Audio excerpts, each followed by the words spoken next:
خب یکی از مواردی که من توی تقریبا همه ویزیت هام مجبور میشم در موردش صحبت بکنم بحث شیرین پیاده روی هست. پیاده روی نیاز به یک ابزار سخت و پیچیده نداره، کلا یک کار روتین و ساده‌ای هست که میشه با انجام دادنش به افزایش کیفیت زندگی کمک بکنیم. یک پیاده روی تند و سریع میتونه به ما کمک بکنه در حفظ عملکرد درست بدن. پیاده روی باعث بهبود عملکرد عضلات و استخوان‌ها میشه.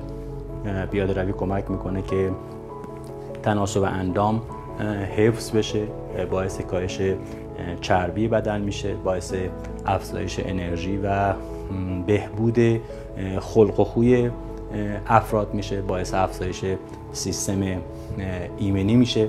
یک پیاده روی مؤثر، پیاده روی تند و سریع به مدت حداقل نیم ساعت تا 40 دقیقه 3 بار در هفته در پیشگیری از بیماری‌های قلبی و عروقی، سکته‌های مغزی، دیابت و سرطان‌ها مؤثر هست. پیاده روی رو جدی بگیرید.